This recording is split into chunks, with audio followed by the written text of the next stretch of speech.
안녕하세요.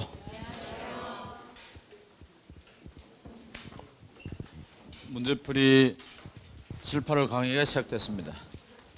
요약집 준비됐죠? 요약집과 문제집이 있으면 되겠어요. 오늘은 수업을 1장과 2장을 진도 나가고요. 먼저 2장부터 하겠습니다. 16페이지. 요약집 16페이지.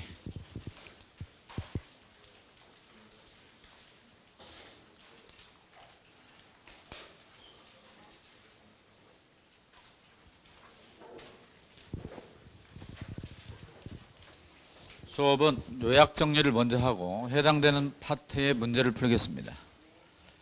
문제는 모든 문제를 풀어줄 수가 없잖아요. 그래서 풀어주는 문제가 있고 못 풀어주는 문제가 있는데 세 가지가 있어요. 풀어주는 문제, 여러분에게 풀어보라고 하는 문제, 그리고 이제 문제집의 편성상 형식적으로 들어가 있는 문제라든가 여러분이 뭐 굳이 안 풀어도 되는 문제는 나중에 제가 안 풀어도 된다 이렇게 하면 그것은 삭제를 해도 돼요. 아셨죠? 또 집에 가서 왜 안 풀지 말라고 그랬어? 또 집에 가서 풀지 말라고 한 이유가 뭘까? 그럴 필요는 없습니다.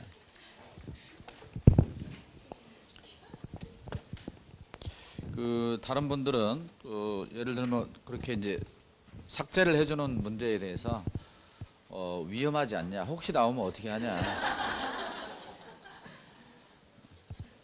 오랫동안 그렇게 해왔습니다. 그래서 문제를 뭐 굳이 여러분에게 도움되지 않는, 시험하고 좀 거리가 있는 이런 것까지 자습할 때 중요한 줄 알고 시간을 많이 쓰게 되니까 그렇게 제거해 주는 게 좋겠죠? 16쪽에 공인중개사 제도부터 보겠습니다.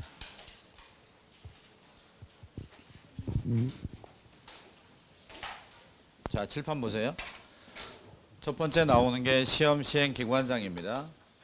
시험 시행 기관장은 누가 시험을 주관하느냐의 문제인데, 시험 시행 기관장은 원칙과 예외로 나눠집니다. 시험 시행 기관장은 원칙적으로 시도지사예요. 따라서 서울시 따로, 경기도 따로, 충청남도 따로, 부산 따로 이렇게 지방마다 출제위원을 선임해서 시험을 보게 되면 지방마다 어렵고 쉽고 해서 형평성 문제가 생긴다는 거죠. 어떤 사람은 아주 어려운 시험을 보고 어떤 사람은 쉬운 시험을 보니까, 그래서 그것의 전국적 균형 유지를 위해서 필요하다면 국토부 장관이 직접 문제를 출제하거나 시행할 수 있어요. 다만 국토부 장관이 직접 문제를 출제하거나 시험을 시행할 때는 사전에 정책심의위원회 의결을 거쳐야 됩니다. 사전에 의결을 거쳐야 됩니다. 대부분이 이제 정부에서 어떤 정책을 펼 때 국회의 의결을 거쳐, 또는 국회에서 법안을 만들어서 행정부로 보내면 행정부에서 그 법을 보통 집행하죠. 근데 나라에 급박한 일이 생겨 예컨대 대통령이 계엄을 선포했거나 이런 경우는 먼저 계엄령을 발동하고 나중에 국회의 동의를 받는 뭐 이런 사후 의결이나 사후 동의를 받는 경우가 있는데 보통은 다 사전에 의결을 하죠. 시험은 이들이 직접 시행을 해도 되고요. 다른 곳에 위탁할 수도 있습니다. 이때 위탁을 받을 수 있는 기관은 크게 두 가지. 공기업이나 준정부기관이 있고, 또 하나는 협회가 있습니다. 그러나 대학이나 전문대학, 일개 대학교로 시험 업무를 맡길 수는 없다 그 말입니다. 20만 명 가차의 시험을 보니까요. 어디가 없어요? 대학이나 전문대학은 해당 사항이 없다는 점. 시험은 시도지사가 실시할 때 그 시험을 보는 경우는 지방자치단체 조례가 정하는 수수료 납부합니다. 이때 지방자치단체는 시도예요. 그 다음에 국토부 장관이 실시하는 시험에 응시할 때는 국토부 장관이 결정 공고하는 수수료 납부하며, 위탁 실시하는 경우는 위탁 받은 자가 결정 공고하는 수수료 납부합니다. 따라서 수수료 결정 기준이 여기는 지방자치단체의 조례, 이거는 장관이 결정, 여기는 위탁 받은 자가 결정하는 수수료 내면 됩니다.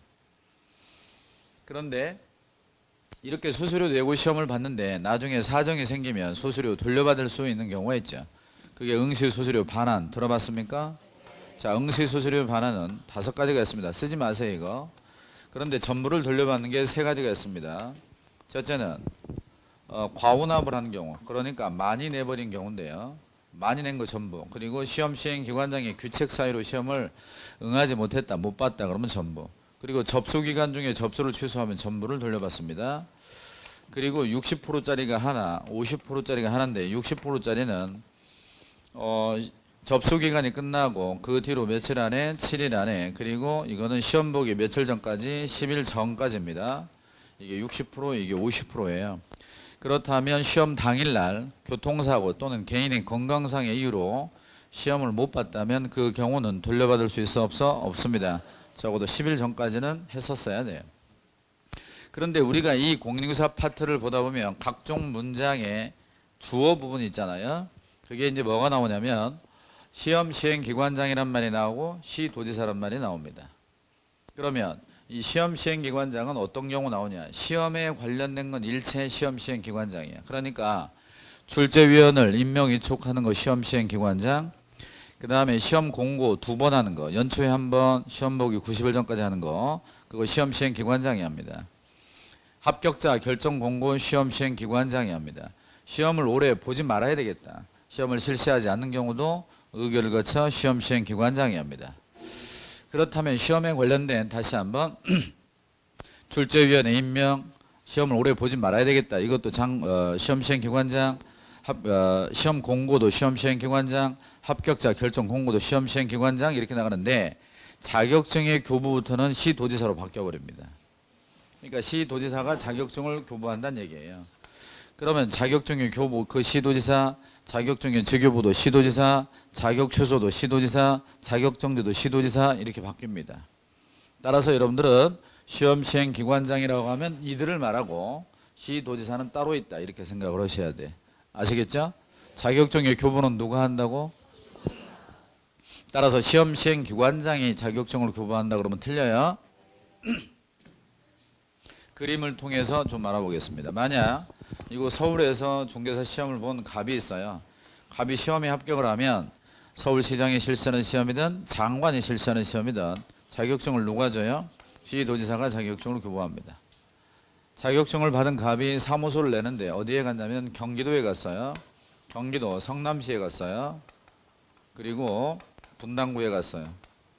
경기도 성남시 분당구에 갑이 사무소를 차리면 자, 분당구청장에게 등록을 신청하고 분당구청장한테 등록을 받아 그 이후에 보증 설정을 하고 보증 설정 신고를 하면 자격증을 등록증을 교부합니다. 이때 등록증은 분당구청장이 교부합니다. 사무실에 자격증 등록증 걸어놓고 영업하다가 화재가 났다. 재교부 문제가 생기죠. 자격증의 재교부는 서울시장에게 재교부를 신청하며 재교부 수수료가 있어 없어 있으며 이때에도 지방자치단체의 조례가 정하는 대로 돈을 내면 돼요. 이때 지방자치단체는 시도를 말합니다. 따라서 이 경우는 서울시 조례가 되겠죠. 등록증의 재교부는 누구에게 받냐면 분당구청장에게 재교부를 신청합니다. 이때 재교부도 수수료가 있으며 이때 수수료 지방자치단체의 조례, 이때 지방자치단체는 시군구를 말합니다.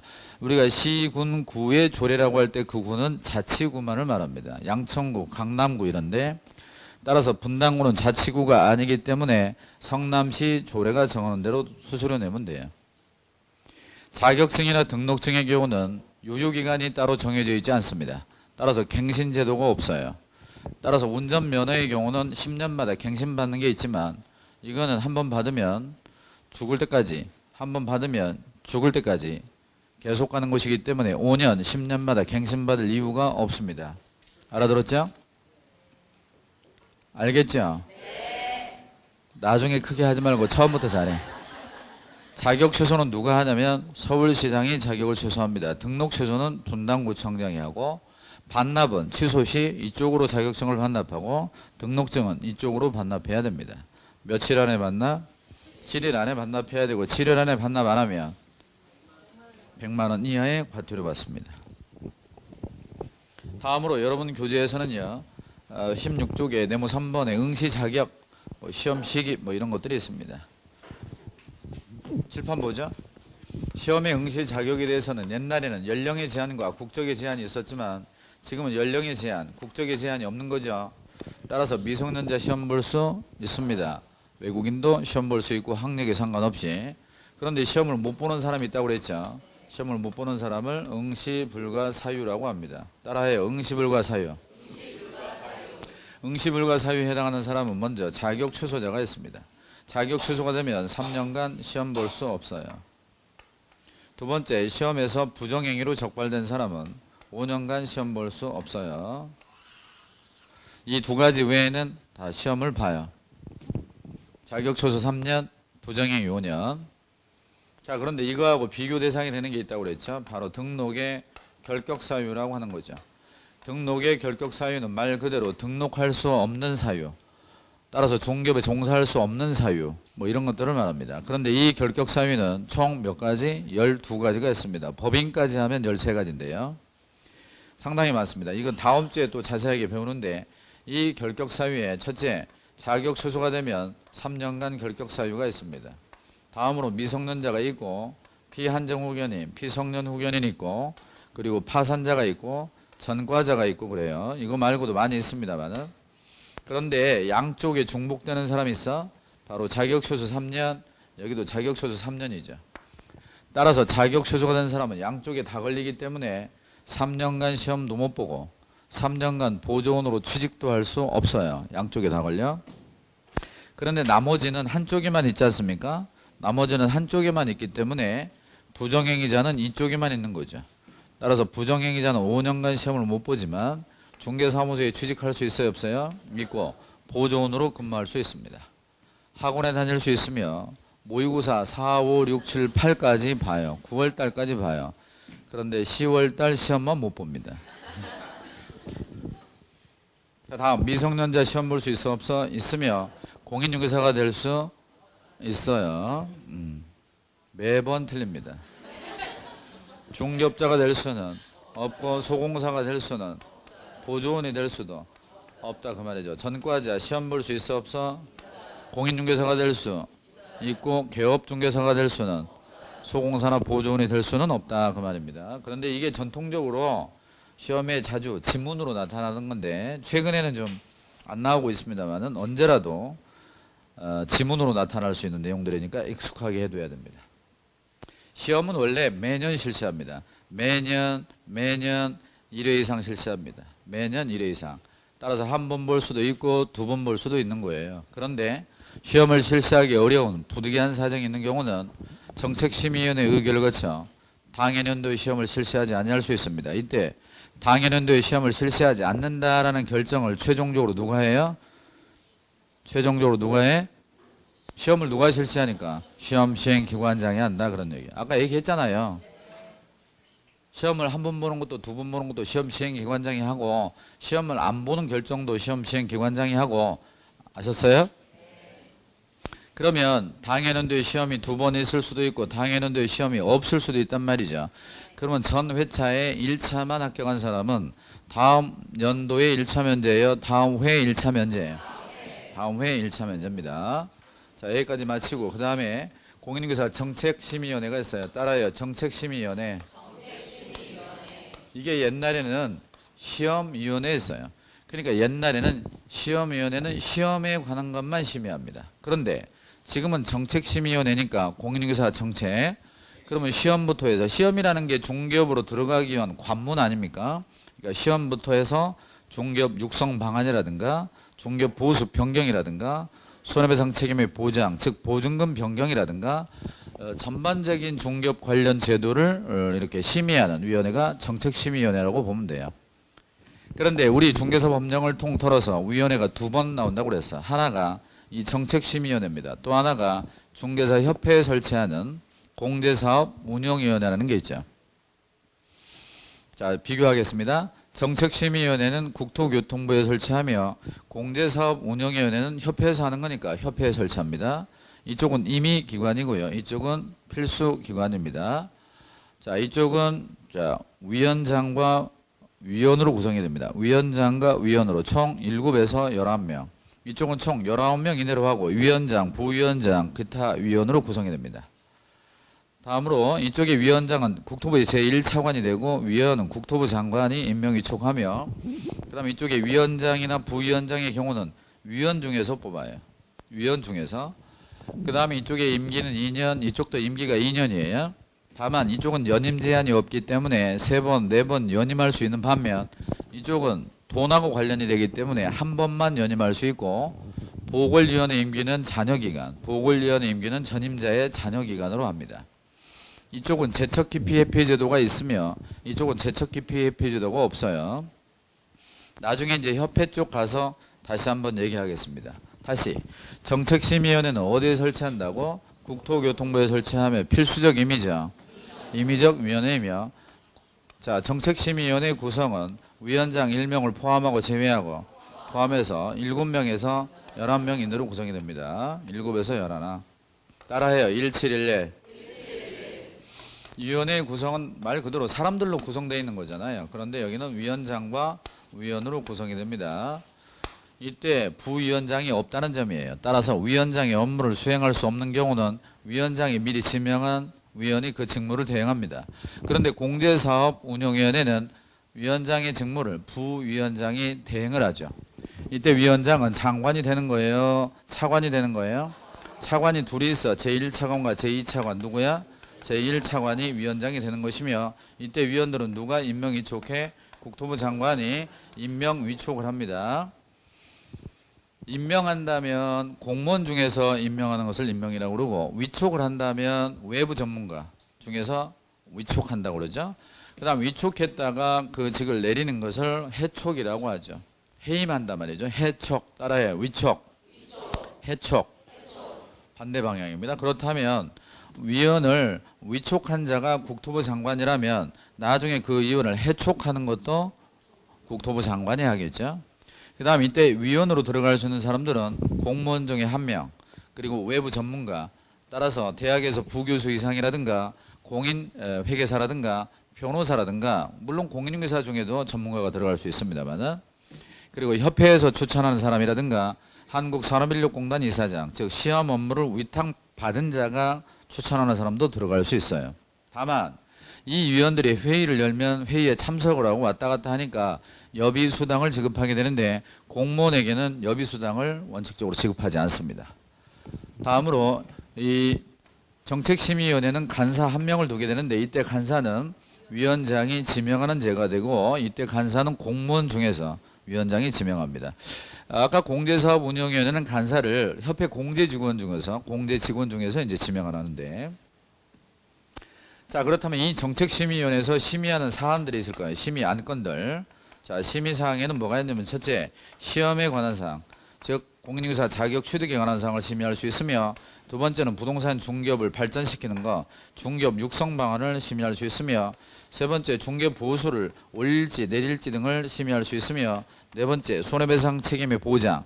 손해배상 책임의 보장이라고 하는 것이 뭐예요? 보증에 관한 거죠. 업무 보증. 업무 보증금을 올리든가 뭐 그런 거죠. 부동산 가격이 올라가니까. 이런 등등을 심의할 수 있는데, 이 4가지 심의 사항 중에서 첫 번째, 시험에 관한 사항을 심의 의결하는 경우는 시도지사가 그것에 따라줘야 됩니다. 그러나 시도지사라도 나머지 부분은 그것을 따를 필요가 없어요. 이것만 시도지사가 따르면 돼요. 왜냐하면 시도지사가 시험시행기관장과 연결이 되어 있기 때문에. 다음으로 이제 또 검토할 부분이 이겁니다. 이 위원들이 어떤 안건에 대해서 심의를 할 거예요. 자, 이 위원들이 어떤 안건에 대해서 심의를 하게 되면 그 안건에 당사자가 있을 겁니다. 근데 이 위원하고 이 당사자하고 동일인물이야. 위원이 그 당사자인 경우, 동일인물, 이럴 때는 그 위원은 빠져야 됩니다. 이런 걸 제척이라고 합니다.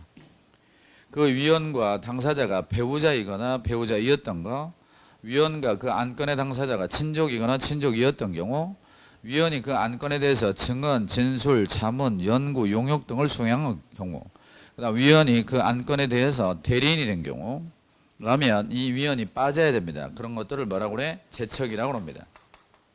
제척이라고 하는 건 친한 사이 왼수 집안, 친한 사이의 경우를 그러죠. 빠져야 됩니다. 두 번째는 뭐가 있어요? 기피라는 게 있어요. 기피라고 하는 건 그 당사자가 그 위원으로부터 공정한 심의 의결을 기대하기 어려운 경우는 그 위원을 빼달라고 할 수 있죠. 이런 걸 기피 신청이라고 그러며, 기피 신청이 들어가면 위원의 의결로 이를 결정하게 되며, 다만 기피 대상 위원은 그 의결에 참여할 수 없어요. 다음 세 번째가 회피라는 게 있는데, 회피는 제척사유에 해당하는 자가 스스로 물러나는 걸 스스로 물러나는 걸 회피라고 합니다. 만약에 회피하지 않는다면 국토부 장관이 그 위원을 해촉하게 되는 거예요. 아셨나요? 자, 조금 더 들어갑니다. 지금 이 위원들은 문제를 출제해요? 출제하지 않아요? 출제하지 않습니다. 시험 제도, 시험을 1년에 2번 볼지 안 볼지, 시험을 언제 볼지, 많이 합격자를 낼지 적게 낼지, 과목은 어떻게 할지 이런 것들을 심의하지 문제를 출제하지는 않습니다. 그렇다면 정책심의위원회 위원과 비교 대상이 되는 것이 뭐가 있냐면 출제위원이라는 게 또 있다는 거죠. 이때 출제위원은 누가 임명 위촉하냐면 시험시행기관장이 임명 위촉합니다. 다르죠?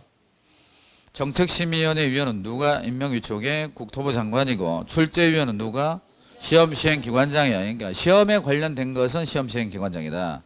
출제위원이란 문제를 출제하고 선정하고 검토하고 채점을 담당하는 자를 출제위원이라고 합니다. 모 대학에 만약 A라는 사람이 A 교수가 출제위원으로 들어갔는데 시험의 신뢰도를 떨어뜨리는 행위를 했다. 문제 유출 등 이런 경우는 그 출제위원의 명단을 다른 시험 시행기관장에게 다 통보하고 소속기관장, 대학 총장에게 통보를 하며 명단이 통보된 그 출제위원은 5년간 출제위원으로 임명 위촉하면 안 됩니다. 5년짜리가 몇 개? 2개. 부정행위자 5년, 출제위원 5년. 책을 보겠습니다. 아참. 그리고 이때 여비수당은 이쪽 위원들에게도 여비수당 등을 지급하지만 이쪽에 출제, 선정, 검토, 채점을 담당하는 출제위원뿐만 아니라 시험 감독 업무에 종사하는 자들에게도 여비수당을 지급할 수 있어요. 17쪽에 정책심의위원회를 보겠습니다. 먼저 설치, 어디에 설치해? 국토교통부에. 그 밑에 위원장, 위원장 임의줄, 위원장의 동그라미 제1차관의 밑줄. 그 밑에 위원의 동그라미, 위원은 국토부 장관의 밑줄, 국토부 장관이 임명 위촉합니다. 임기는 몇 년? 2년. 연임할 수 있어 없어? 있다. 제한이 없습니다. 3번, 4번 할 수도 있어요. 그 다음 보궐위원회 임기는 전임자의 남은 기간입니다. 간사의 동그라미, 위원장의 밑줄. 간사는 위원장이 공무원 중에서 지명합니다. 그 밑에 심의 의결사항이 있는데 4가지가 있어요. 그 중에 동그라미 1번에 밑줄 쳐요. 공인중개사의 시험 등 공인중개사 자격 취득에 관한 사항에 심의를 할 수 있는데 문제는 이 1번의 경우는 심의위원회의 1번의 심의사항은 시도지사가 이에 따라야 됩니다. 다시 동그라미 1번에 밑줄 쳤죠? 그 동그라미 1번에 관련해서 밑에 당구장 표시 있잖아요. 그 당구장 표시에 보면 심의위원회의 1번의 심의사항은 시도지사가 따라야 된다고. 그러면 시험에 관한 건 시도지사가 따르지만 2, 3, 4를 묶어요. 2, 3, 4. 2, 3, 4가 뭐예요? 중개업 육성이라든가 보수 변경이라든가 이런 것들은 해당 사항이 없다 그 말이에요. 그러니까 중개업 육성, 보수 변경, 손해배상 책임의 보장, 즉 보증금 변경 등이 여기 들어갑니다. 이런 건 시도지사가 따르지 않아도 돼. 그 밑으로 운영사항이 있는데요. 1번 위원장이 부득이한 사유로 직무를 수행할 수 없을 때는 위원장이 미리 임명한 위원이 그 직무를 대행하며 2번 최적 과반 출석으로 개의하고 끊고 개의례가 뭐예요? 개의. 회의를 연다 그 말입니다. 출석 과반 찬성으로 의결합니다. 그렇다면 과반 출석 과반 찬성이지 만약 제적 과반 찬성이라고 하면 틀려. 제적 과반 찬성 뭔 말인지 알죠? 3번 위원장은 회의를 할 때 밑줄 쳐요. 개의 개최 7일 전까지 일시 장소 안건을 각 위원에게 통보합니다. 긴급하면 전날까지 가능합니다. 4번 출석위원과 관계 전문가에게는 여비수당을 지급하되 공무원은 제외됩니다. 6번 운영에 관해 필요한 사항은 심의위원회 의결을 거쳐 위원장이 정합니다. 그 밑으로 제척 기피 회피가 있는데 제척은 친한 사이다 왼수 집안이다. 친한 사이고 기피는 왼수 집안이고 회피는 제척 사유에 해당하는 사람이 스스로 물러나는 게 회피가 되겠습니다. 동그라미 1번, 4번만 확인합니다. 1번 심의위원회 위원회 동그라미 위원이 다음에 해당하는 경우는 제척이 됩니다. 기억번 위원회 동그라미 배우자의 동그라미 배우자이었던 사람의 동그라미 이 3가지가 안건의 당사자가 된 경우 따라서 나눠 읽으면 위원이 당사자가 된 경우 배우자가 당사자가 된 경우 배우자이었던 사람이 당사자가 된 경우 이거는 배우자였던 사람이 당사자가 됐다면 왼수로 바뀌었을 텐데 그러네. 니은번 위원의 동그라미. 위원이 해당 안건의 당사자와 친족이거나 친족이었던 경우. 디귿번 위원이 증언, 진술, 자문조사, 연구, 용역 등을 한 경우. 니을번 위원이나 위원이 속한 법인 또는 단체 등이 안건의 당사자의 대리인이 되어버린 경우는 그렇습니다. 제척이에요. 그 다음 4번에 보시면 국토부 장관의 동그라미. 국토부 장관이 맨 끝에 해촉할 수 있다. 몇 줄? 해촉할 수 있다. 회피하는 사람 누가 해? 국토부 장관의 위원장이 아니에요. 위촉한 사람이 해촉합니다. 넘기시고요. 18페이지 네모 6번에 출제위원이 있으며 출제위원회 3번 동그라미 3번 출제위원회 위촉관원은 누가? 시험시행기관장. 시험시행기관장의 동그라미. 가로 2번 신뢰도 저와 출제위원의 경우는 둘째 줄에 5년간의 밑줄 5년간 위촉을 금지하며 가로 3번 수당 여비 등은 지급 가능합니다.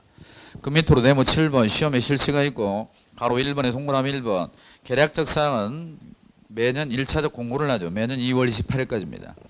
만약 이걸 1월 28일로 바꾼다거나 그러면 곤란하고요. 그 다음에 시험은 구체적으로 시행하기 며칠 전까지 90일 전까지는 2차적 공고를 하게 됩니다. 가로 2번 응시 수수료 동그라미 1번 기억번 시도지사가 시행하는 경우 시도지사의 동그라미 시도지사가 시행하는 경우는 밑줄 쳐요. 지방자치단체의 조례.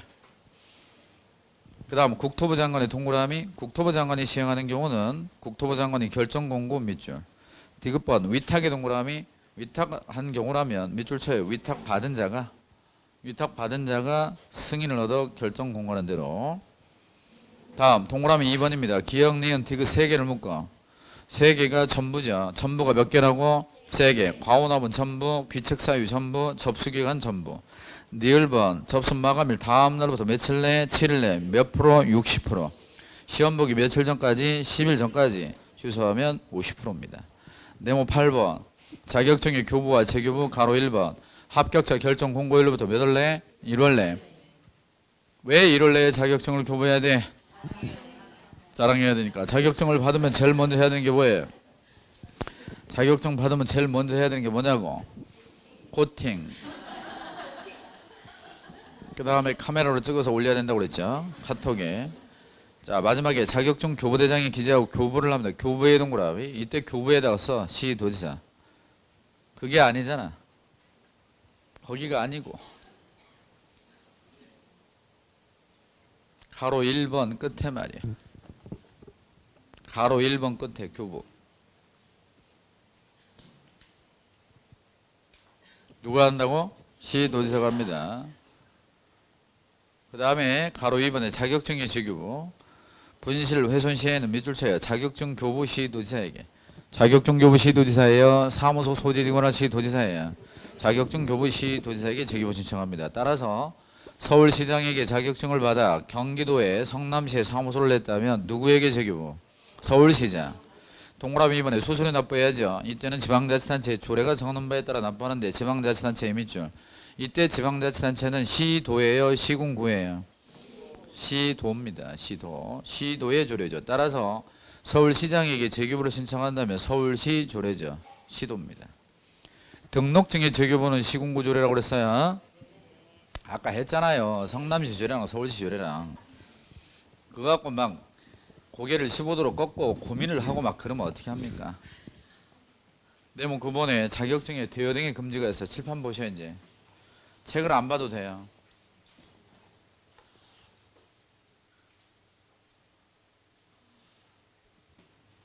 갑이라는 사람이 공인중개사예요. 그러니까 이 사람이 자격증이 있는 사람이죠. 이쪽에 을이라는 사람이 자격증이 없는 사람, 즉 누구냐면 무자격자가 되겠습니다. 자, 그런데 공인중개사가 다른 사람에게 말이야. 공인중개사가 다른 사람에게 자기의 성명을 사용해서 업무를 보게 하거나 자격증을 양도하거나 대여하지 말라 이렇게 되어 있습니다. 누구든지 다른 사람의 성명을 사용해서 업무를 보거나 자격증을 양수받거나 대여받아서는 안 된다. 이게 자격증의 양도, 양수, 대여 금지예요. 이때 자격증의 양도나 자격증의 대여가 금지된다라고 하는 것들은 그것이 유상으로 이루어졌든 무상으로 이루어졌든 가리지 않습니다. 따라서 월 100만 원 받고 빌려줬든 무료로 빌려줬든 다 걸려. 그 다음에 이거는 장기적으로 빌려준 거 안 되고요. 일시적으로는 되는 거죠. 일시적도 안 됩니다. 이 계약건만 내가 빌려주겠다. 그런 것도 안 됩니다. 일시적으로도 절대 안 됩니다. 아시겠죠? 자, 만약에 갑이 자격증을 대여했다 걸렸어요. 그러면 자격이 취소됩니다. 반드시예요. 따라서 자격을 취소할 수 있다가 아니라 자격을 취소해야 되고, 자격이 취소될 수 있다가 아니라 자격이 취소되고 해야 되고, 그리고 1년 이하의 징역이나 1천만 원이 벌금이죠. 따라해. 자취 플러스 1년.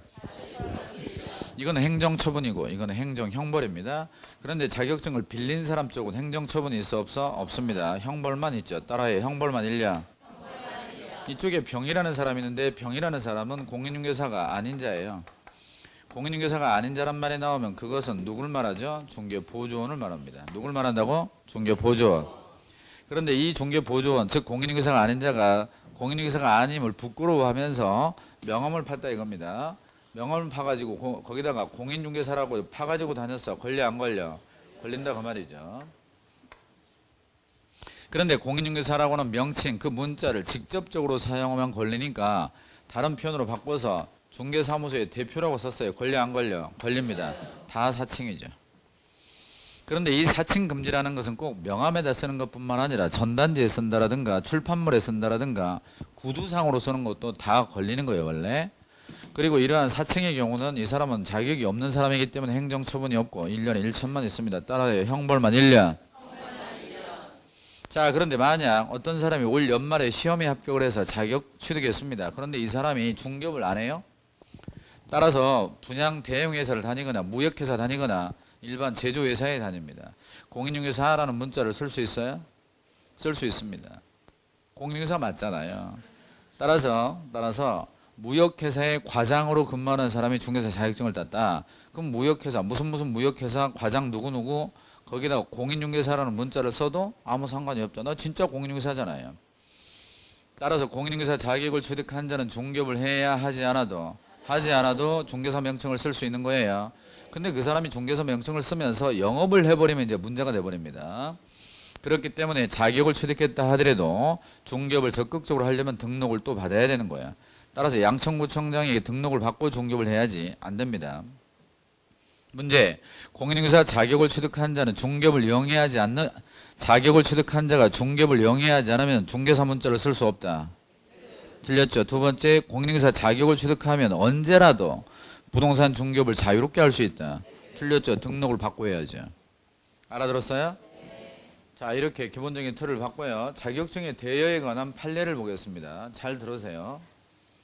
지금 말이에요. 갑과 을이 서로 동업을 하려고 합니다. 어떻게 동업하려고 그러냐면 갑은 자격이 있고요. 돈이 없어요.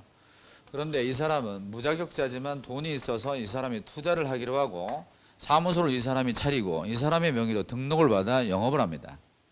약사와 투자자가 약국을 차렸다. 의사와 투자자가 병원을 차렸다.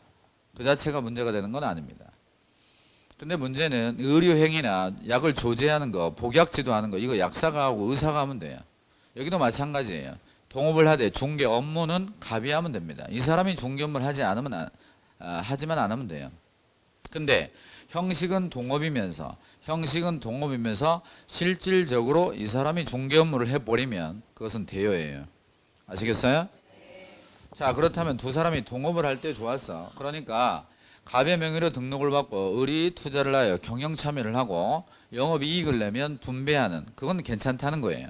근데 동업관계가 금이가 사무실에 잘 안 나와. 따라서 초창기에는 갑이 스스로 몇 건 정도는 자기가 했지만 사무실에 잘 안 나와. 그래서 할 수 없이 을이 실질적 중개 업무를 수행한 거죠. 실질적 중개 업무를 해서 A라는 사람과 B라는 사람 사이에 계약이 체결됐습니다. 그러자 을이 계약서를 작성하게 되었습니다. 계약서 작성을 누가 했다고? 을이 했다 이 말이죠. 계약서를 작성을 했는데 문제는 서명을 하고 도장을 찍어야 되는데 갑에게 있단 말이죠. 그래서 야 네가 와서 서명 날에는 해야지. 그래서 공인중개사가 자기가 업무를 수행한 것처럼 서명과 날인을 했단 말이야. 그렇다면 자기가 공인중개사가 직접 업무를 수행한 것처럼 형식은 꾸몄지만 실질적인 중개사 업무를 무자격자가 했기 때문에 이것은 자격증 대여다 아니다. 대여라는 거죠. 그러면 자격증을 대여했냐를 판단할 때는 형식적 기준으로 판단해, 실질적 기준으로 판단해야 된다 그 말입니다. 알아들었죠?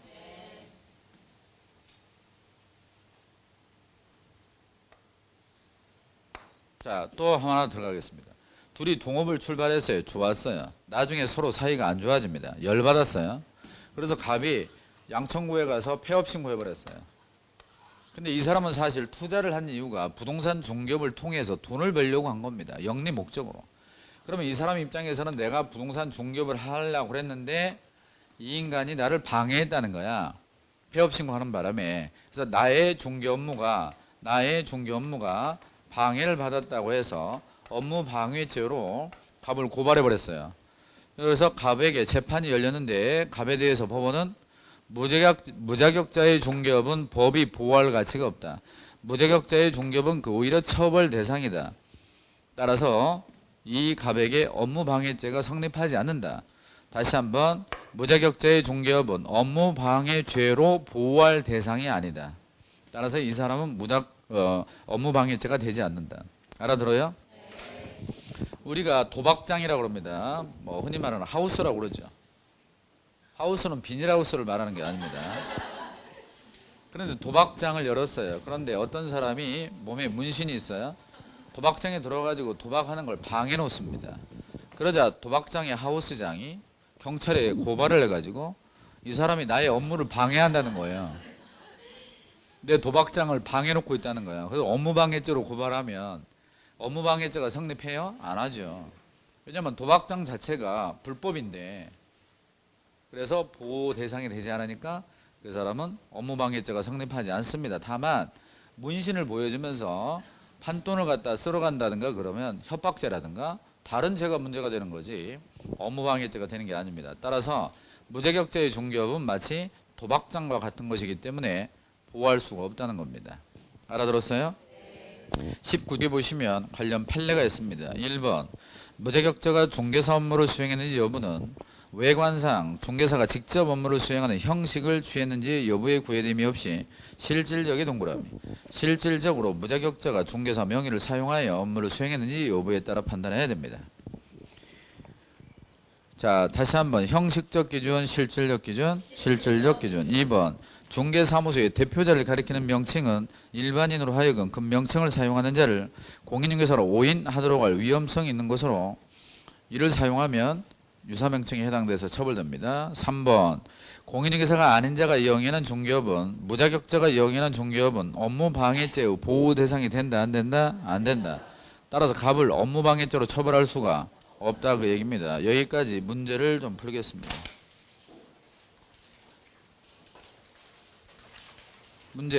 문제집 32페이지입니다.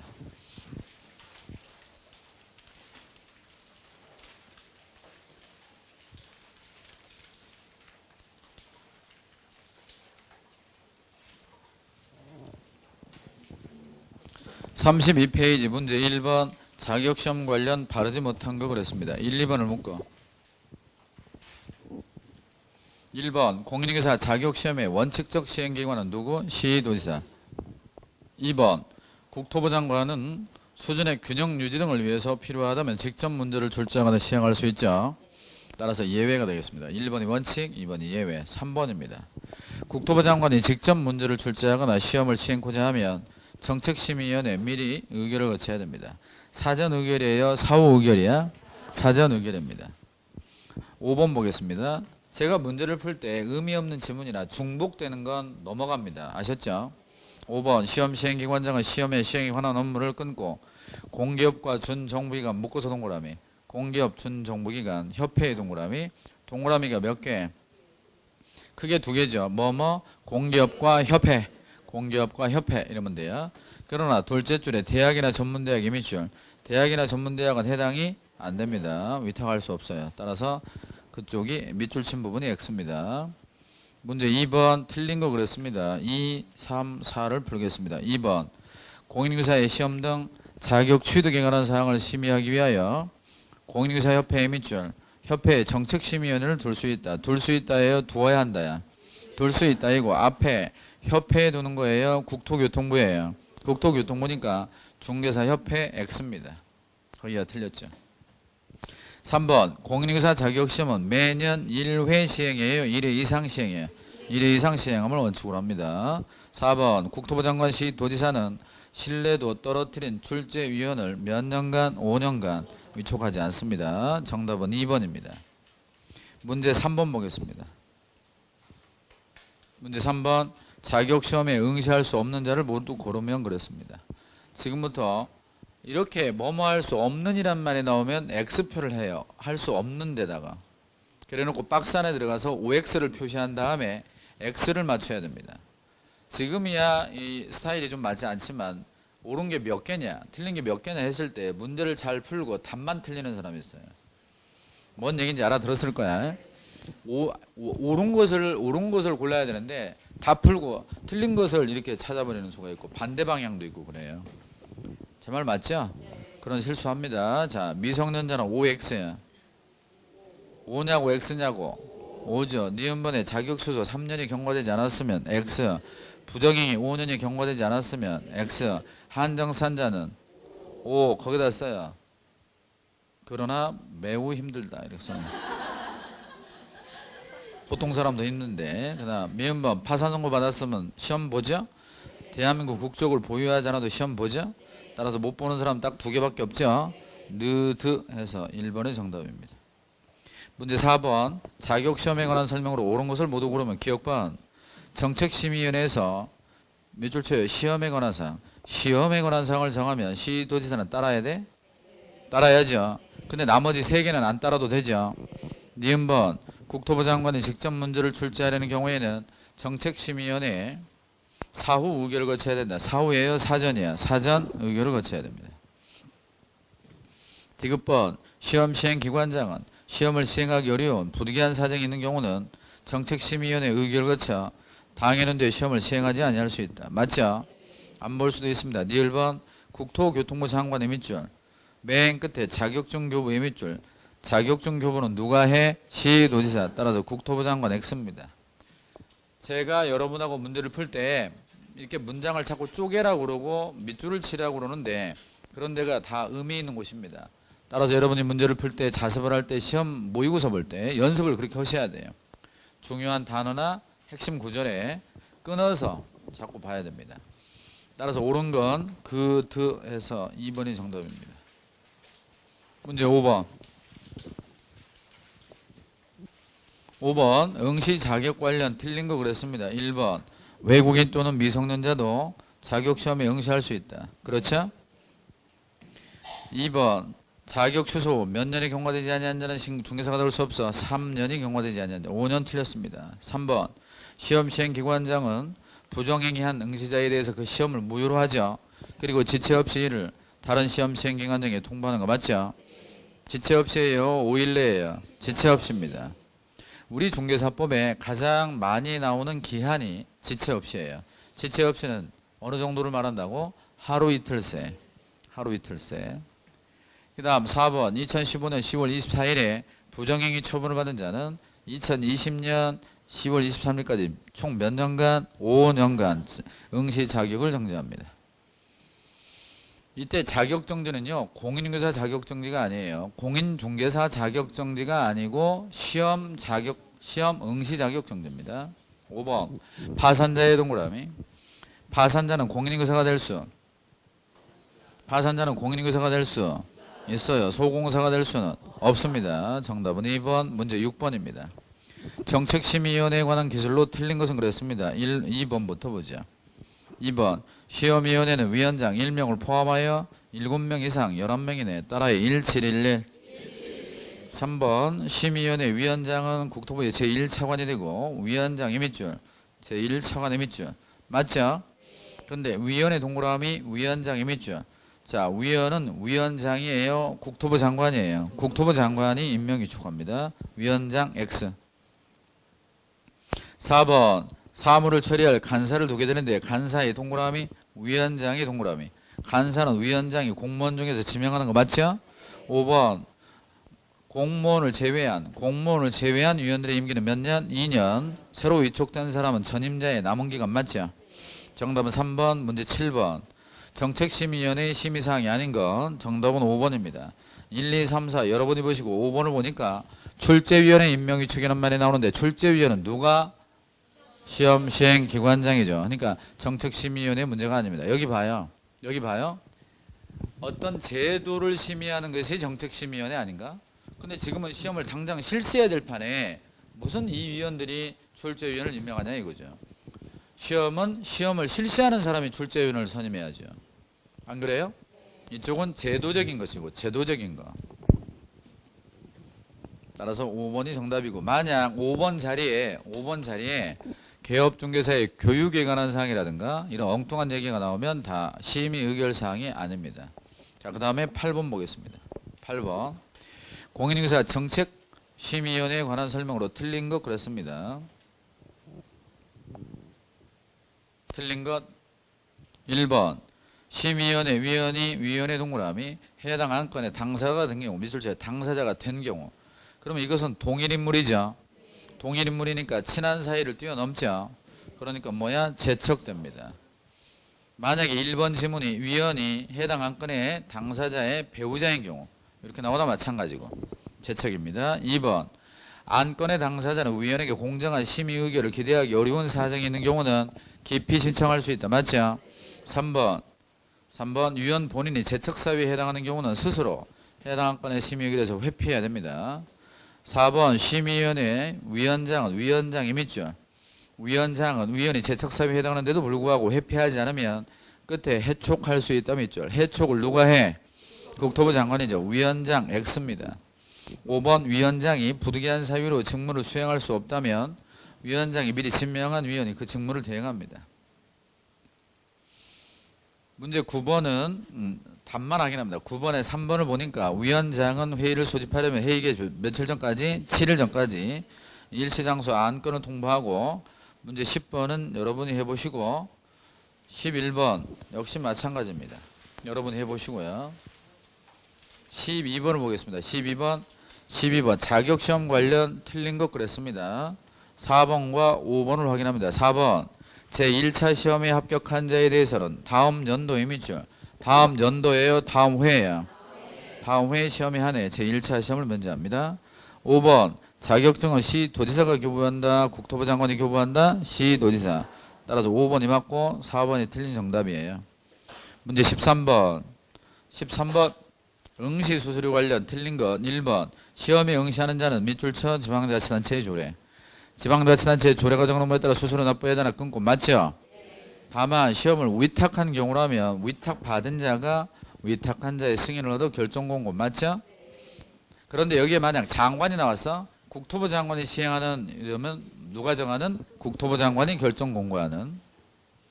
2번입니다. 응시원서 제출자가 접수기간의 밑줄.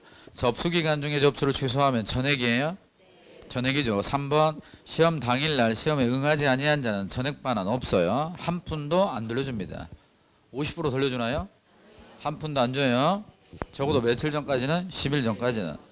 4번 응시원서 마감일 다음 날부터 7일 내에 접수를 취소하면 몇 프로? 60%.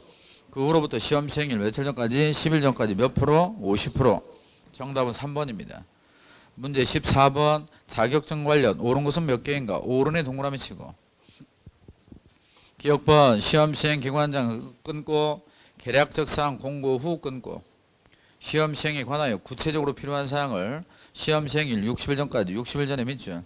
60일 전이요 90일 전이요 90일 전까지 관보와 일간신문에 공고해야 됩니다.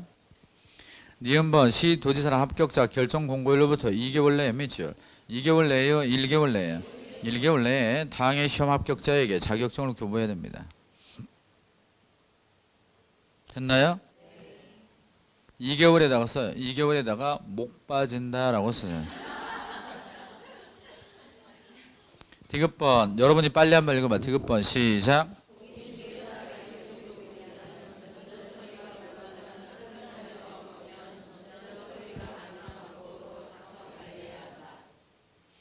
맞는 문장이죠. 그냥 가볍게 봐주면 되겠습니다. 전산 관리하라는 얘기예요. 전산. 이걸 뭐 틀린 문장으로 내겠습니까? 니을번 자격증을 분실 훼손했다면 사무소 소지직원을 믿죠. 사무소 소지직원은 시도지사에게 재교부해요. 자격증 교부 시도지사에게. 자격증 교부 시도지사에게. 틀렸습니다. 미음번 자격증에 재교부를 신청하는 자는 시군구조례 믿죠. 자격증이니까 시군구조례요 시도조례야. 시도조례죠. 특광도의 조례죠. 따라서 틀렸습니다. 옳은 건 디귿번 1개 1번이 정답입니다. 넘겨 문제 15번.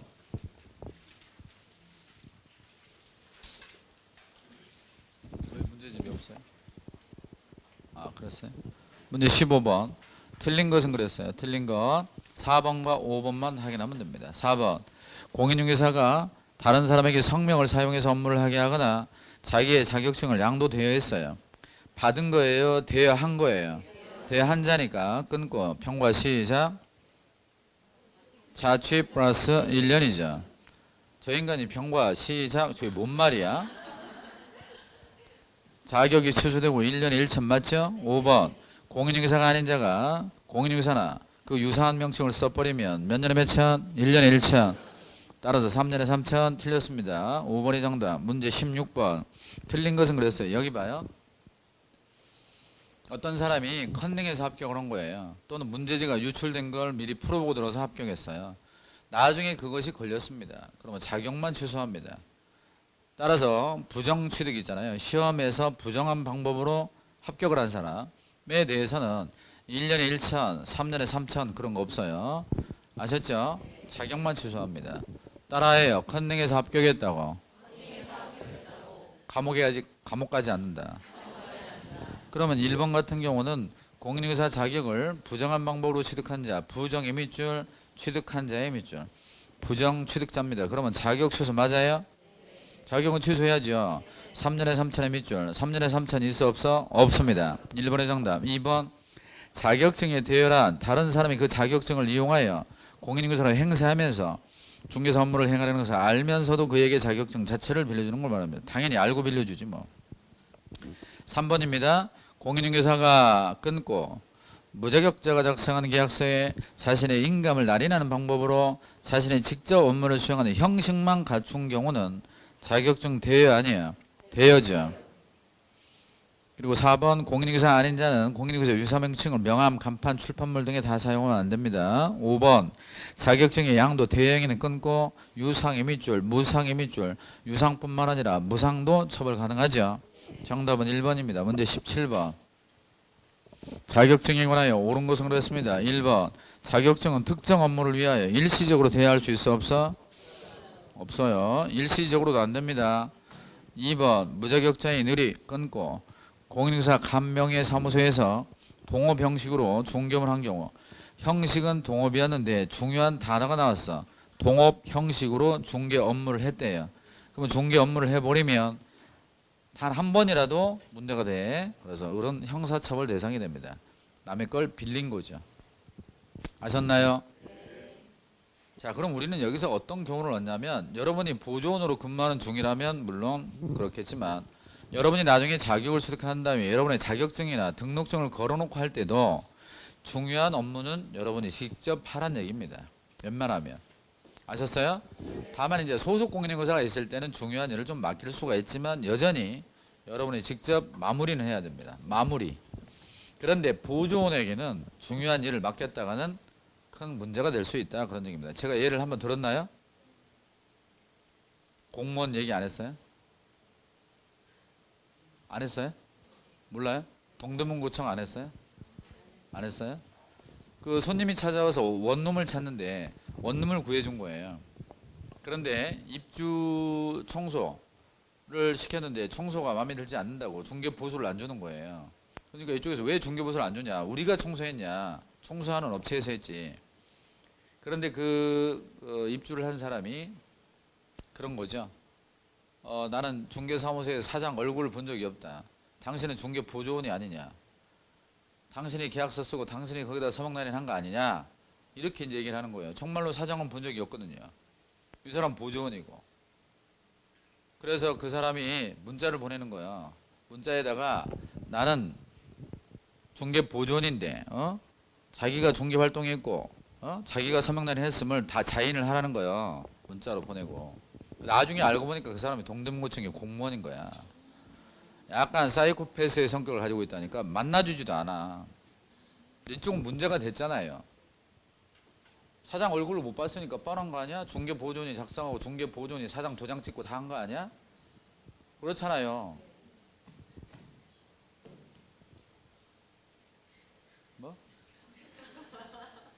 치사한 정도를 뛰어넘는 거지 그거는. 그러니까 어떤 사람을 만날지 모른다니까.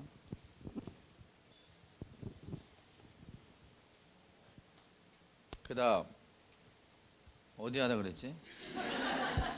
17번에 2번 하다 그랬죠.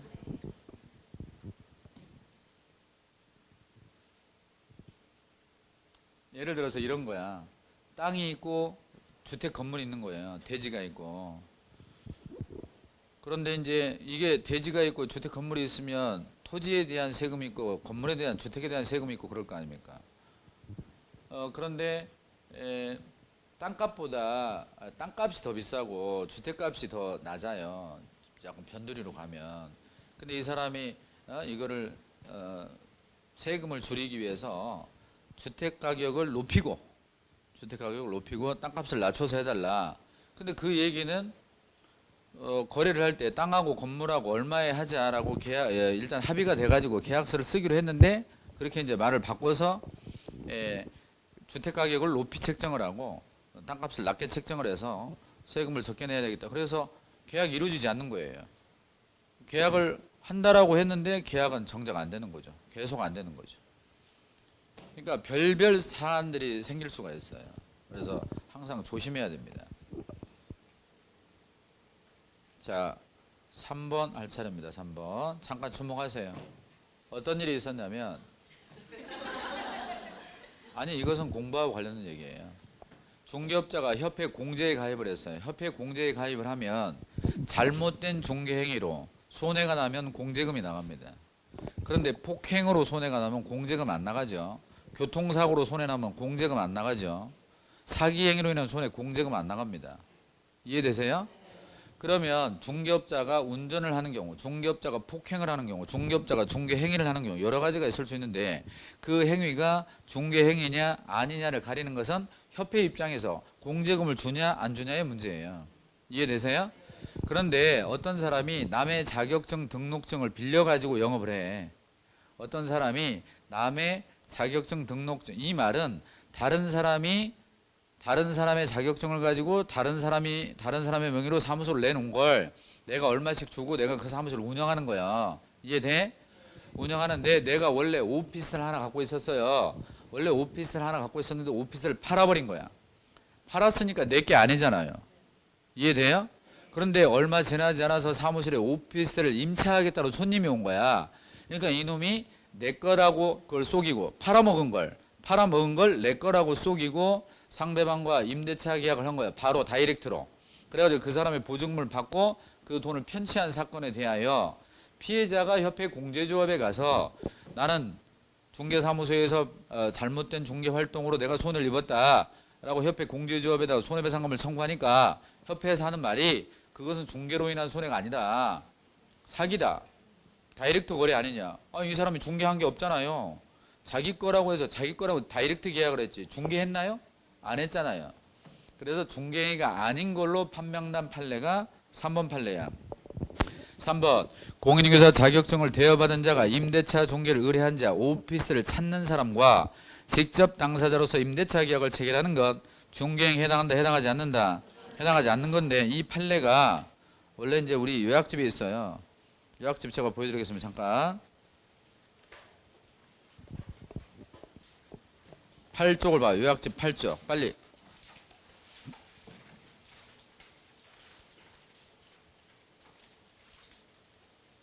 요약집 8쪽에 판례 3번이 있습니다. 이거 다른 학원에서 읽어주지도 않은 건데. 판례 3번. 갑이 공인중개사 자격증과 등록증을 대여받아 사무소를 운영하던 중 오피스텔을 임차하기 위하여 위 사무소를 방문한 을에게 자신이 오피스텔을 소유하고 있는 것처럼 가장하여 직접 당사자로서 임대차 계약을 체결한 경우 비록 임대차 계약서 중개사란에 중개사무소의 명칭이 기재가 되고 중개사 명의로 작성된 확인설명서까지 교부되었다 하더라도 끊고. 여기 봐요. 아니 계약서에 중개사 명칭도 들어가고 확인설명서가 교부됐던 보통 중개행위로 인하여 계약이 됐을 때 그렇게 해주잖아요. 근데 이건 중개행위를 안 했는데 계약서가 중개사란에 이름이 들어갔고 확인설명서가 들어가서 마치 중개한 것처럼. 그러나 이건 중개가 아니죠. 중개한 적이 없잖아요. 중개라고 하는 건 타인과 타인 간의 계약이 되도록 소개하는 게 중개거든. 근데 내가 계약을 했는데 이건 중개가 아니잖아요. 그래서 그래서 이거를 위 갑의 행위를 객관적으로 보았을 때 사회 통념상 거래 당사자 사이의 임대차를 중개한 행위로 볼 수가 없다. 그러니까 결론이 뭐예요? 중개 행위다 아니다. 아니란 얘기입니다. 이 말은 협회 공제금이 나간다 안 나간다? 안 나간다는 걸 의미하고 있는 거예요. 그러니까 상당히 좀 어려운 판례인데 이렇게 다이렉트 거래, 직접 임대차 계약이란 말이 나오면 중개행위가 아니에요.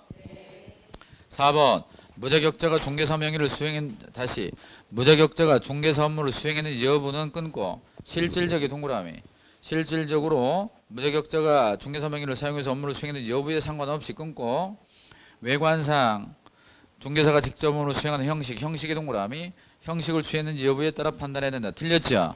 이거를 짧게 읽으면 무자격자가 중개사 업무를 수행했는지 여부는 실질적인 것과 상관없이 형식적인 것으로 판단해야 된다. 이런 말 아니야? 그럼 이게 반대로 됐다는 얘기잖아요. 형식과 실질이 반대로 가야 됩니다. 5번 무자격자가 자신의 명함에 사무소 명칭을 부동산 뉴스로 하고 그 직함을 대표로 했다면 유사명칭이 아니에요. 유사명칭 쓴 걸로 볼 수 있죠. 틀렸습니다. 2번이 맞고 다 틀렸어요. 18번은 여러분이 해보시기 바랍니다. 19번입니다. 19번 다음 중 공인중개사에 관한 설명으로 옳은 것을 모두 고르면 기억번 외국에서 자격을 취득한 건 중개사이 아니에요. 아닙니다. 외국의 변호사, 외국의 운전면허증, 외국의 중개사 자격 이런 건 우리나라에서 쓸모없어요. 니은번 미성년자는 끊고 미성년자는 공인중개사가 될 수 있다. 소공사가 될 수는 없다. 디귿번 공인중개사라도 중개업을 영위하지 않는 경우 중개사 명칭을 사용할 수 없어 사용할 수는 있어. 그렇죠. 문자를 쓸 수는 있죠. 다만 중개업을 안 하면 되죠. 근데 니을번을 보니까 공인중개사는 끊고 언제든지 등록을 하지 않고도 중개업할 수 있어 등록을 해야 돼. 등록을 하고 해야죠. 틀렸습니다. 미음번 공인중개사가 아닌 무자격자의 중개업은 형법상 업무방해죄의 보호 대상이 되는 업무라고 볼 수 없습니다. 따라서 맞는 문장 옳은 건 느무에서 두 개니까 2번이죠. 두 개니까 2번이요? 어떤 사람은 두 개 해놓고 2번 찍어요. 거기 이자가 보이거든. 이자가 보이니까 그냥 2번 찍어버리는 거죠. 안 그럴 것 같죠? 그런 실수들을 다 합니다. 쉬었다가 이어서 하겠습니다.